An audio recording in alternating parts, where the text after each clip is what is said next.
Hello hello, je vous retrouve aujourd'hui pour discuter livres sur la sellette, c'est-à-dire que j'ai fait un bon tri dans ma bibliothèque dernièrement et j'ai décidé du coup de mettre pas mal de livres en vente sur mon Vinted, donc d'ailleurs je vous mettrai le lien en barre d'infos au cas où il y a quelques livres qui pourraient vous intéresser. Et j'ai aussi mis des livres dans un espèce de purgatoire livresque, c'est-à-dire cette zone où je me dis alors attends, j'ai pas encore envie de m'en débarrasser parce que certains me font toujours envie même si ça fait 1000 ans qu'ils sont là. Mais en même temps, ça fait quand même un moment que je les ai pas lus et que je me dis que bon, peut-être qu'il est temps de leur faire vivre une vie ailleurs où ils seront bien plus appréciés.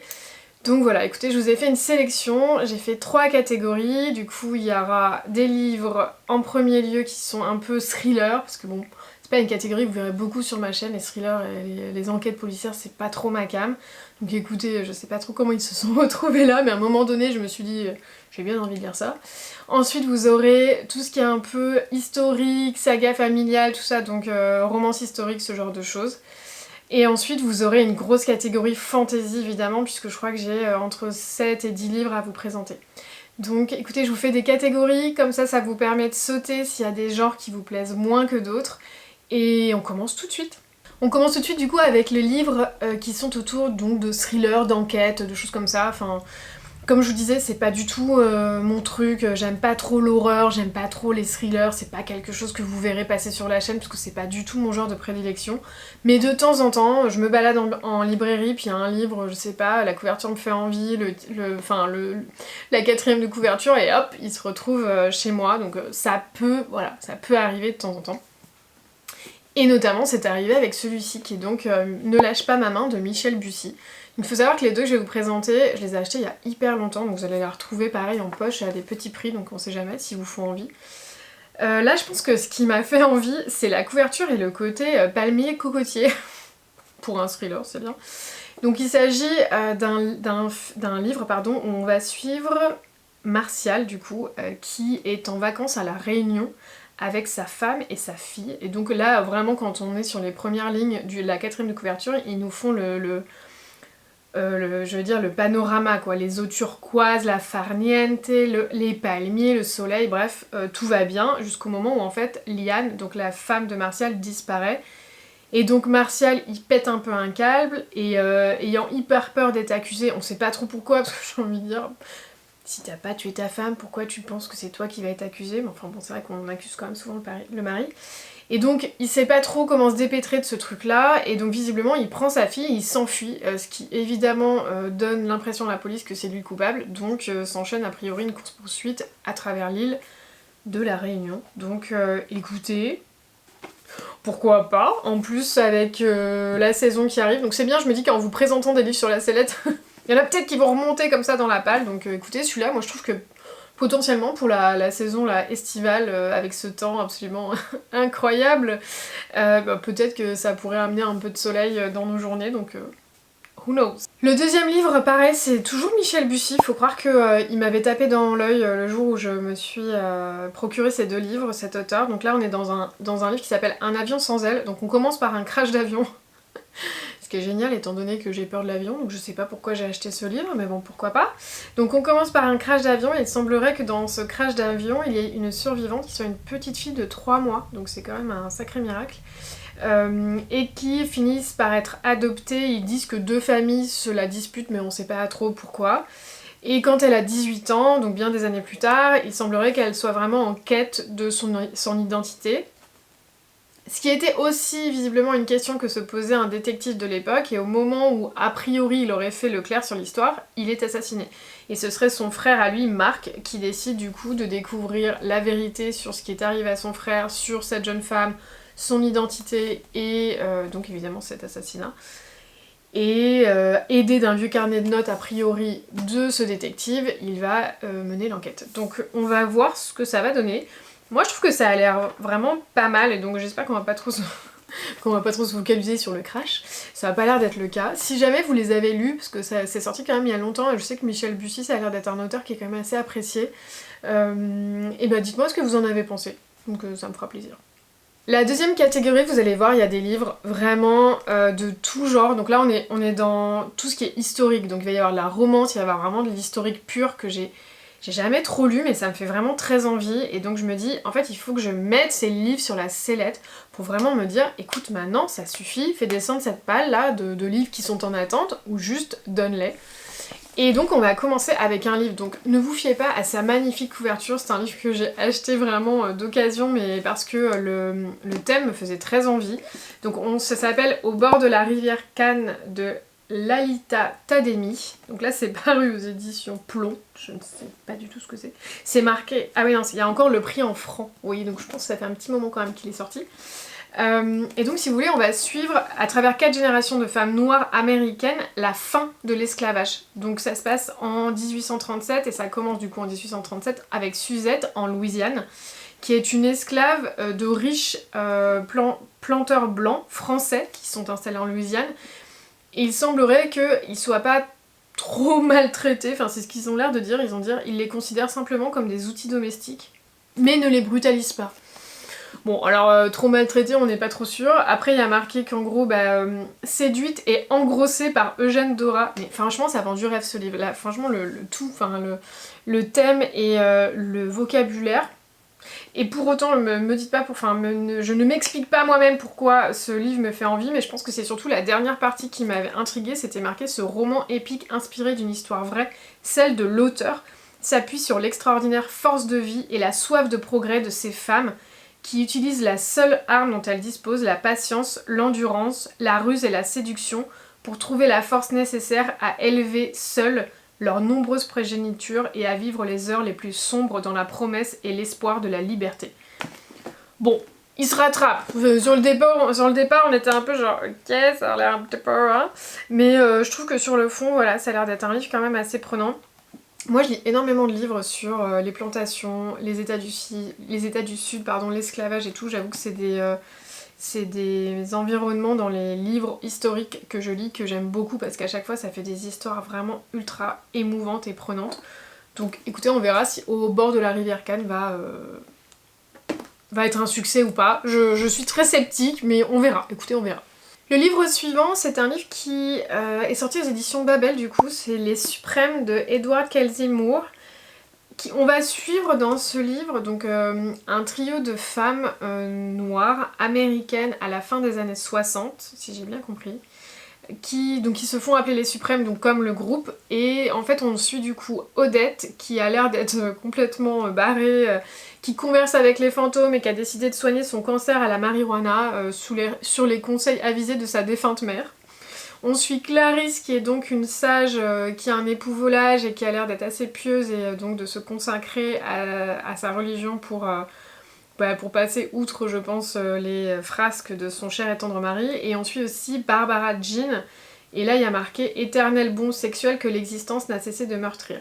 Et donc il semblerait que ces 3 femmes soient vraiment ultra complices, qu'on suive certaines de leurs aventures, qu'il y a marqué « Entre commérage et confidence, rire et larmes, elles se gavent de poulet frit en élaborant leur stratégie de survie ». Bref, je pense que c'est un roman qui peut être extrêmement touchant. Après, ce qui me fait un peu peur avec ce livre, et je pense que c'est pour ça que je l'ai repoussé aussi longtemps, c'est que souvent aux éditions Babel, on est sur des textes qui sont quand même extrêmement riches, extrêmement denses, et c'est pas toujours moi ce qui me plaît. J'adore parce que la façon dont je dis ça, ça fait un peu... Alors ça a l'air d'être un texte hyper intelligent et donc, du coup moi je vais pas aimer, c'est pas vraiment le message, mais ce que je veux dire que parfois c'est qu'on va peut-être se concentrer beaucoup sur le texte, ce que ça raconte, mais peut-être être un peu moins dans l'émotionnel. Et c'est ça qui va vraiment, à mon avis, faire que ça passe ou ça casse avec ce livre, c'est est-ce que vraiment je vais réussir à m'attacher au personnage comme j'aime le faire pour qu'un livre soit vraiment un coup de cœur pour moi. Donc jusqu'ici c'est un petit peu ça qui m'a empêché d'y aller parce que vraiment la 4ème de couverture me tente trop. Donc écoutez, on verra cet été, je donne sa chance au Suprême. Prochain livre dont j'avais envie de vous parler, donc Au bonheur des filles d'Elizabeth Gilbert. Il est arrivé un peu dans ma palle par extension en fait des autres livres d'Elizabeth Gilbert. Donc elle a écrit, comme vous le savez, Mange Prie Aime, qui a fait après un film avec Julia Roberts, absolument incroyable, dont tout le monde se souvient j'imagine, enfin en tout cas moi j'ai adoré ce livre du plus profond de mon cœur. Mais surtout, Elizabeth Gilbert, elle a écrit un livre qui s'appelle Comme par magie, Si je vous dis pas de bêtises, je vous mettrai la petite photo. C'est un livre de développement personnel, plus ou moins, pour les artistes. Et c'est un livre qui est vraiment une pépite. C'est-à-dire que vraiment, si vous êtes, peu importe le type d'artiste, hein, écrivain, illustrateur, sculpteur, peu importe, et que vous êtes vraiment dans un moment un peu de flou, où vous avez besoin de vous reconnecter avec votre intuition, votre inspiration, bah, je vous conseille vraiment ce livre, c'est vraiment un bonheur à lire. Et donc, à l'époque où je lisais ça, j'écoutais beaucoup de podcasts avec Elisabeth Gilbert qui intervenait et elle parlait notamment donc de son processus d'écriture et aussi de l'écriture du livre qu'elle était en train de réaliser, qui est donc Au bonheur des filles. Et ce livre me faisait trop envie, et malheureusement je l'ai pas lu juste parce que j'ai vu quelques avis passer où les gens étaient ultra déçus, et donc ça m'avait un peu dégoûtée, donc je l'ai un peu laissé reposer, on va dire, pendant quelques années. Et donc il se retrouve sur la sellette et je vous présente l'histoire. Donc on suit Viviane qui a 19 ans, qui vit apparemment dans un petit cocon, mais elle, ça l'ennuie profondément, elle a envie de vivre plein d'aventures, et donc un jour elle est envoyée chez sa tante qui possède un théâtre à New York, du coup dans les années 40, je pense que je vous l'ai déjà dit. Et donc elle va venir s'immiscer dans ce monde de folie, de plumes, de paillettes, et elle va faire la rencontre notamment de Célia qui apparemment est une showgirl absolument incroyable, et elle va vivre des aventures avec Célia jusqu'au jour où il semblerait qu'elle fasse un faux pas, et on va voir un petit peu ce qui va lui arriver. Donc je pense que ça peut être vraiment pas mal. Moi je trouve que ça me donne un peu une vibe Broadway Limited. Je sais pas si vous avez lu ce livre, d'ailleurs c'est vraiment hyper bien ce livre. Mais c'est pareil, c'est un livre où on va suivre un jeune homme qui se retrouve dans un hôtel, vous savez, où il y a... Enfin je sais pas comment dire. C'est pas vraiment un hôtel, mais c'est là où un endroit où des jeunes filles vivent et qui est tenu par une femme. Enfin à l'époque je sais ça se faisait beaucoup pour les appartements, pour être sûr que les jeunes filles gardent une vie bien rangée. Et donc il rejoint en fait cette espèce d'endroit un peu lunaire avec que des nanas qui travaillent toutes dans le monde du show business. Et pareil, ça se passait aussi à New York, mais je crois que c'est dans les années 20, si je dis pas de bêtises. Et voilà, on a vraiment ce côté un peu vibe du New York de ces années-là qu'on s'imagine un peu fantasque, un peu paillettes, un peu Gatsby quoi. Et donc bah écoutez, c'est pour ça que j'avais acheté ce livre. Si jamais vous l'avez lu, franchement dites-moi, parce que ça m'intéresse trop d'avoir un retour. Moi j'ai déjà essayé de lire un livre d'Elisabeth Gilbert, donc qui n'était pas Mange Priam ni celui-ci, qui en était un autre que j'avais trouvé extrêmement lent. Et du coup j'avais carrément abandonné ma lecture, donc c'est un peu ça qui me fait peur avec celui-ci. On verra. Ensuite j'ai envie de vous présenter La petite couturière du Titanic de Kate Alcott. Donc là c'est une histoire, alors c'est drôle parce que comme ça on se dit ah mais attends c'est sur le Titanic, ça va se passer autour du Titanic, truc de fou. Apparemment pas vraiment.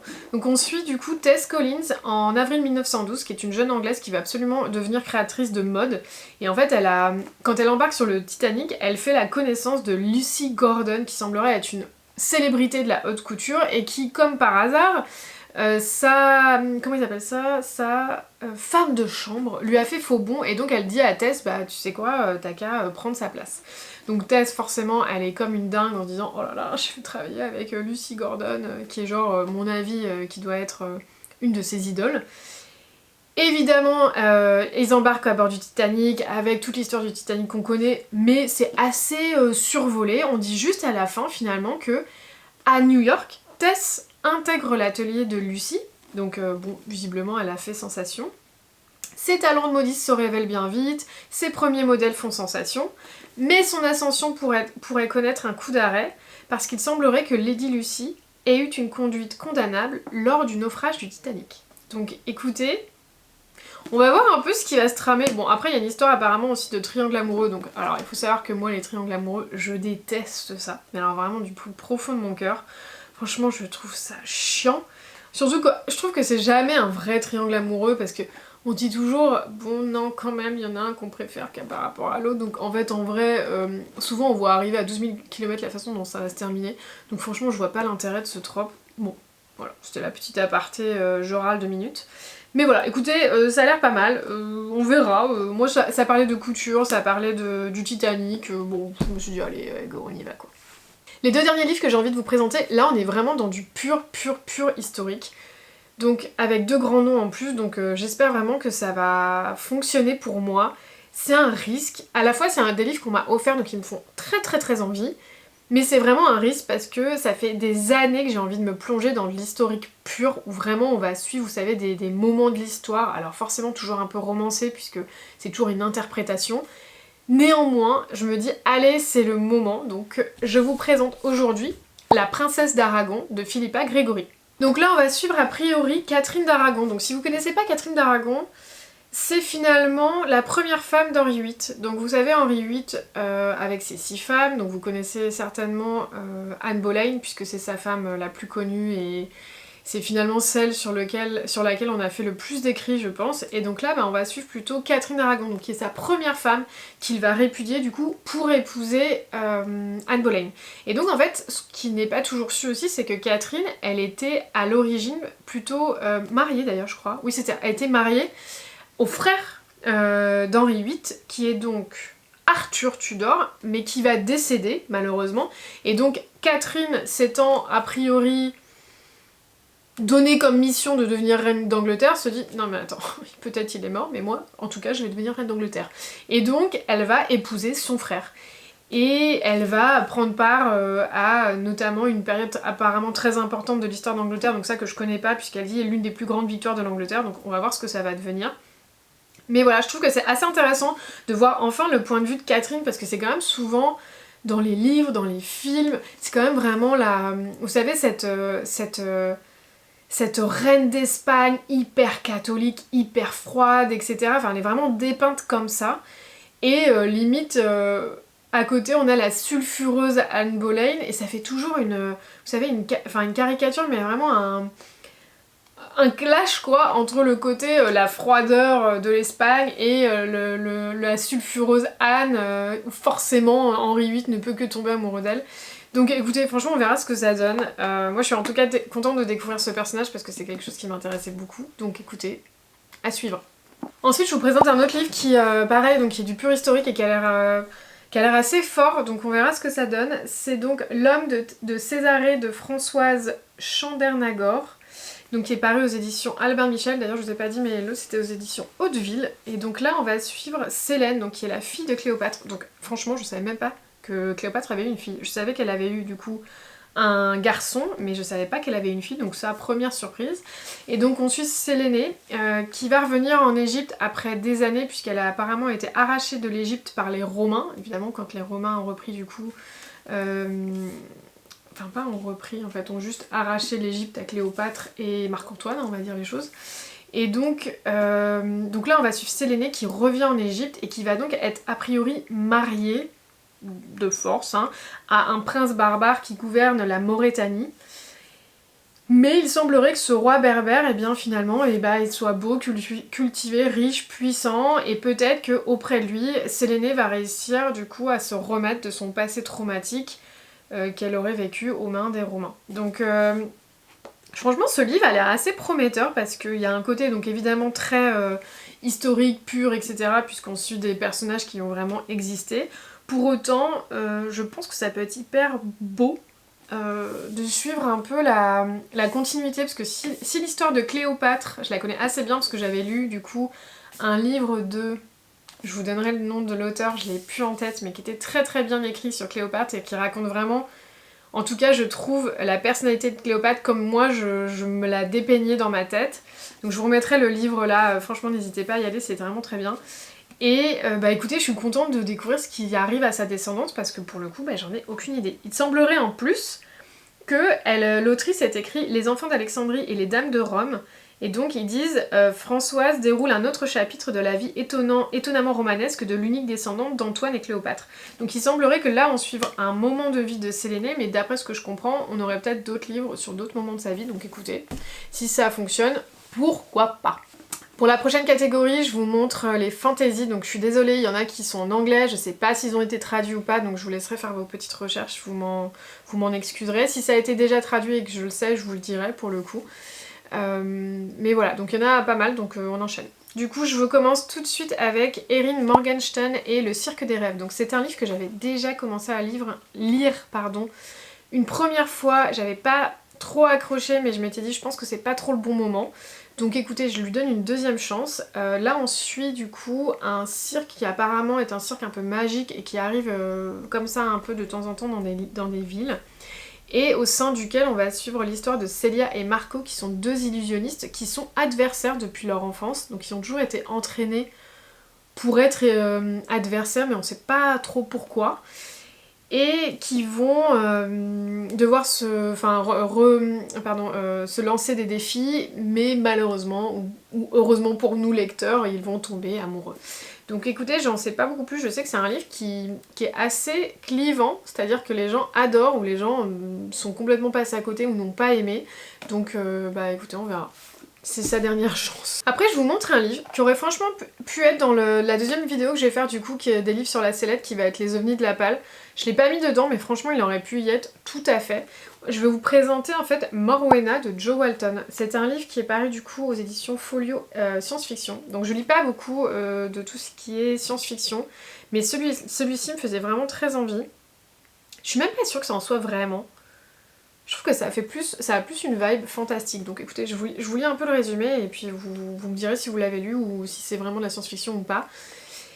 Écoutez, on suit du coup Morwena qui a priori aurait été sujette à un terrible accident qui aurait tué sa sœur et donc elle l'aurait laissée handicapée et donc pour plus ou moins, d'après ce que je comprends, la protéger, son père l'envoie dans une école privée, vous savez le genre d'école à mon avis où on y vit quoi. Et il semblerait que Maury soit vraiment extrêmement déprimé, mais trouve du coup refuge dans des livres de science-fiction. Donc là, il parle de Delany, Zelany, Le Guin, Silverberg, donc qui sont des grands auteurs de science-fiction. Et donc elle va vraiment se prendre une passion pour ça, jusqu'au jour où elle reçoit une photo d'elle où sa silhouette a été brûlée, et il y a marqué que peut faire une adolescente de 16 ans quand son pire ennemi, potentiellement mortel, est sa propre mère. Sympa la maman. Elle peut chercher dans les livres le courage de combattre. Donc écoutez, ça a l'air... En fait, ça a l'air assez prenant, ça a l'air assez surprenant comme livre. Je sais pas trop ce que ça vaut. Je vous dirais que je l'avais vu passer sur des chaînes il y a des années et il m'avait vraiment fait envie et puis je lui ai jamais donné sa chance. Donc écoutez, de vous en reparler, ça me re-hype. Donc on verra ce que ça donne.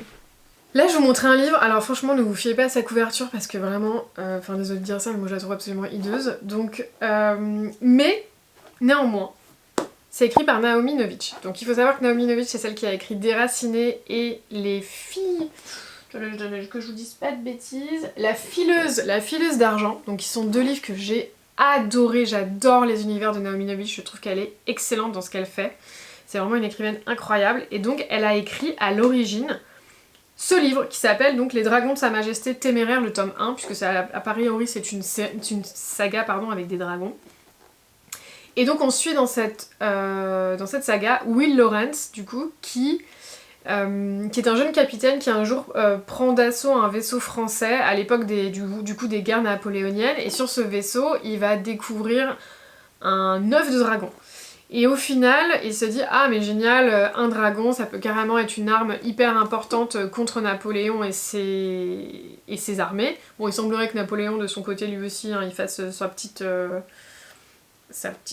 cargaison personnelle et ses petites créatures qu'il va mettre au service de ses armées. Bon, on n'en sait pas trop plus. Mais voilà, finalement, l'histoire semblerait beaucoup plus se porter sur l'amitié qui va se développer finalement entre le jeune capitaine et le dragon qu'il a récupéré. On m'en avait dit énormément de bien de ce livre. On m'avait dit vraiment c'est vraiment ce côté des livres de dragons comme on aime, avec un peu, je sais pas si vous voyez le film Cœur de Dragon, mais moi on m'avait dit que c'était un peu dans cette vibe là. Donc, mais franchement le livre est tellement laid qu'à chaque fois que je le regarde je me dis oh, j'ai pas envie d'y aller. Donc oui je sais c'est ultra superficiel mais c'est pour ça qu'il est toujours dans ma pile. Mais sachant que Force Wing est arrivé l'année dernière et a relancé en moi l'envie de lire des livres de dragons, on sait jamais, à tout moment dans les 6 prochains mois il est dévoré.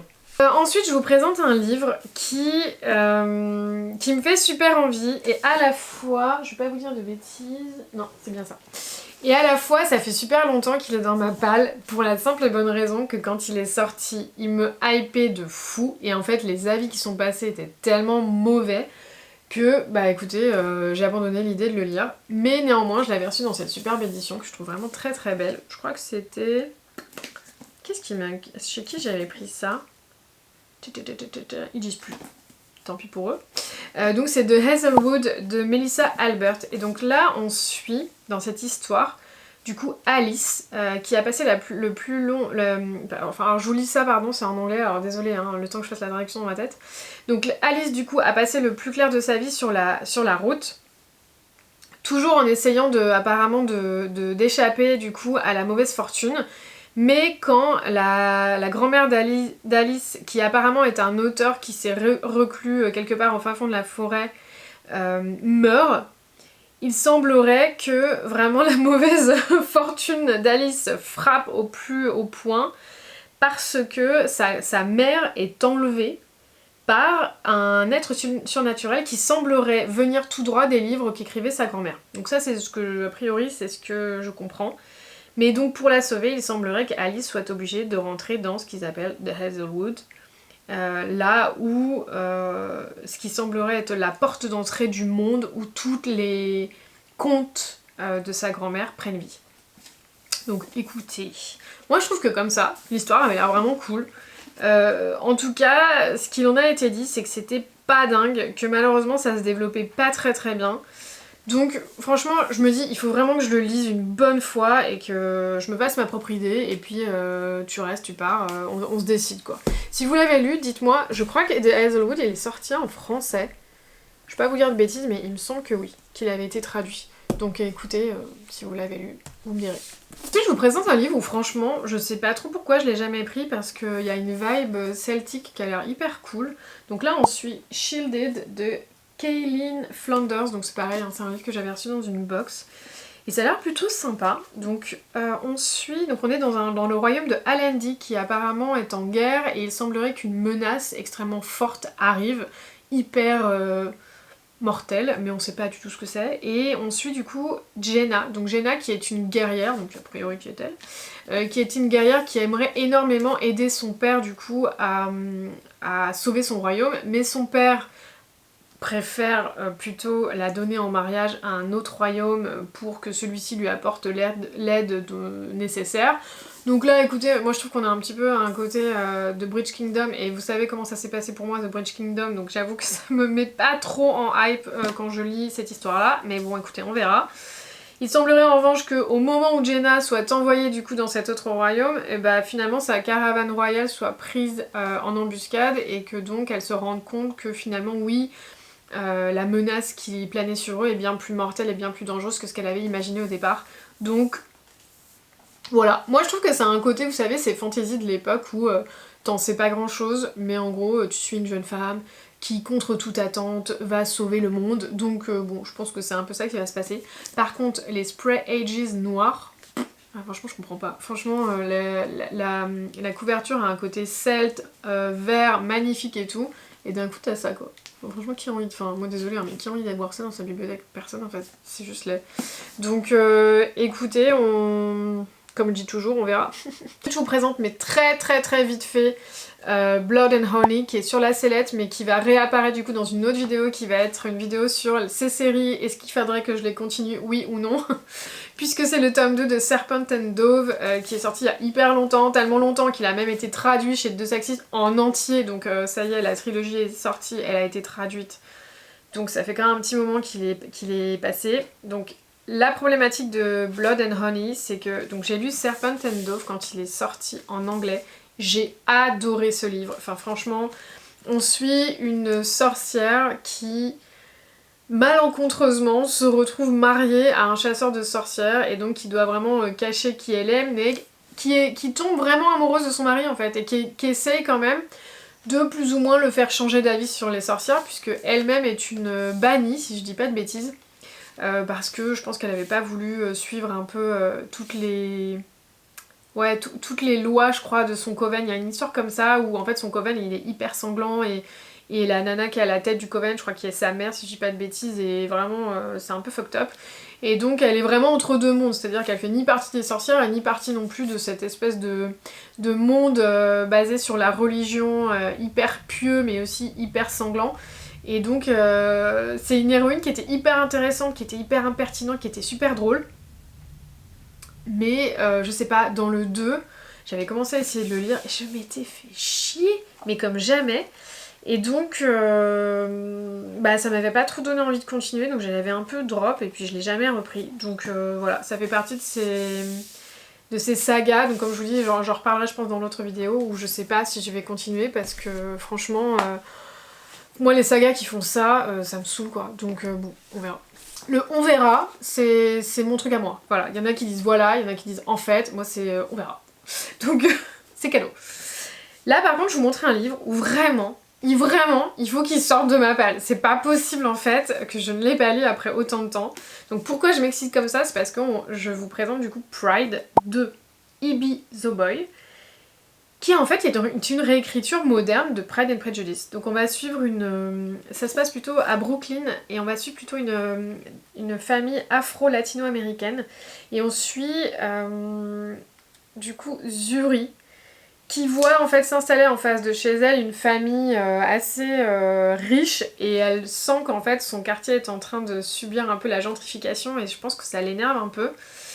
Et elle se dit mais en fait moi je veux absolument rien avoir à faire avec eux, et à la fois il semblerait que Darcy, la Darcy Family, forcément va s'infiltrer peu à peu au sein du coup de la famille de Zuri, et donc on va voir un peu ce qui va se passer, mais voilà, on peut s'attendre à une romance.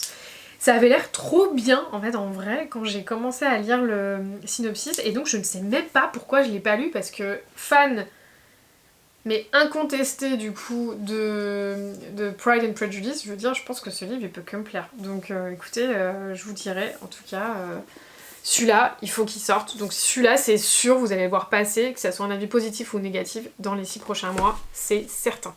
Il me reste 2 livres, on tient le coup. Du coup, l'avant-dernier, c'est Witches Steeped in Gold, qui a été traduit par Les Sorcières d'Or, si je ne me trompe pas, par Shannon Smart. Donc c'est traduit, c'est sorti aux éditions de Saxus. Pareil, c'est un livre que j'ai reçu dans une box, mais je m'étais vraiment tapé sur les doigts pour pas l'acheter parce qu'il me faisait hyper envie pour le coup. Et pareil, je l'ai pas trop vu passer, je sais pas trop ce que les gens en pensaient, et puis la hype est retombée et je l'ai jamais lu malheureusement.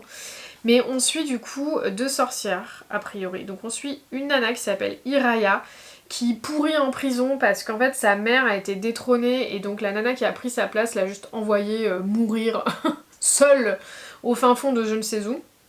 Et donc elle est en train de se dire mais t'inquiète pas chérie, je vais sortir, je vais me venger et te faire payer ce que t'as fait à ma mère. Et de l'autre côté on suit Jasmine, qui est donc la fille de la nana qui a tué la mère de l'autre. Si c'est à peu près clair. Et qui est donc, elle pareil, qui est pas forcément hyper fan de sa maman, puisqu'il semblerait que sa mère soit vraiment une sorcière qui ne pense qu'au pouvoir, tellement qu'elle aurait sacrifié l'une de ses filles pour perpétrer le pouvoir en place. Et donc forcément, du coup c'est Jasmine. Jasmine, elle se dit, t'as quand même un peu kill ma soeur, donc bon, on n'est pas hyper copines. Donc, franchement, dans ce livre, on a quand même des super portraits de mères incroyables. Et il semblerait que du coup, Jasmine veut aussi renverser sa mère. Et donc je pense que malgré le fait que Iraya et Jasmine du coup soient finalement adversaires et ennemis, elles vont très certainement trouver un terrain d'entente pour renverser le pouvoir en place. Donc comme ça avait l'air cool. Pour autant, je sais pas, il y a un truc qui me fait pas méga envie. Donc écoutez... je ne sais pas ce qu'il en adviendra de ce livre. Je pense qu'à un moment donné, je vais quand même essayer de le tenter en me disant allez, on y va et puis on verra bien. Je pense que c'est un peu tout ce qu'il faut que je fasse avec ces livres-là, c'est que je me fasse 3, 4, 5 chapitres en me disant allez, tu n'y vas pas plus que ça, pas plus d'engagement que ça. 3, 4, 5 chapitres et puis tu vois, et puis si ça va pas, tu passes au suivant. Le dernier livre que j'ai à vous montrer, c'est un peu mignon, j'ai envie de dire, puisque en fait c'est le premier livre que j'ai acheté en anglais en hardback, juste parce que la couverture je la trouvais magnifique. Et à l'époque je lisais très très peu en anglais, donc je sais pas pourquoi je me suis lancée dans ça, parce que là on est dans The Muse de Jessie Burton, qui donc a écrit aussi The Miniaturist, donc c'est vraiment je pense que c'est une autrice, qui est quand même assez réputée pour écrire des livres qui sont extrêmement denses. Donc c'était sûr que j'allais pas le lire tout de suite à cette époque-là, parce que clairement je pense que mon niveau d'anglais en termes de lecture était vraiment pas au niveau. Mais bon, maintenant que c'est plus le cas, écoutez, il serait peut-être temps quand même de lire du coup The Muse, qui est je pense l'un des livres le plus vieux de ma bibliothèque. et qui n'a toujours pas été lu. On suit dans The Muse Odelle Bastien en 1967 qui va être recrutée au sein de la Skelton Gallery, donc une galerie d'art, pour être typiste qui je pense est dactylo a priori. Et donc elle va travailler pour Marjorie Quick. Mais il semblerait qu'à un moment donné, il y ait une œuvre d'art absolument importante qui disparaisse.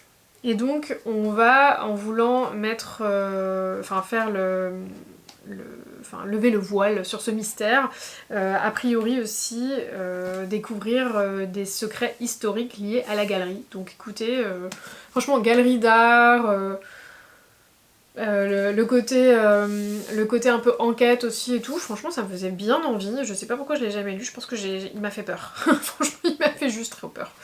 Donc The Muse. On verra, j'ai envie de dire.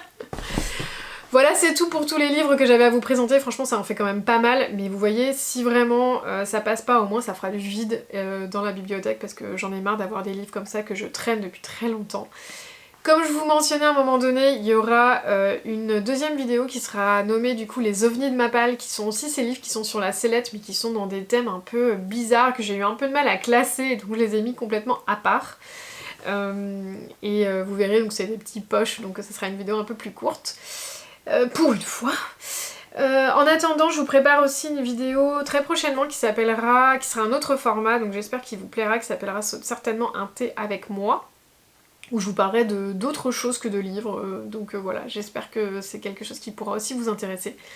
En attendant, je vous souhaite de passer une très belle semaine, de passer de très belles lectures, et je vous dis à bientôt. Bye bye!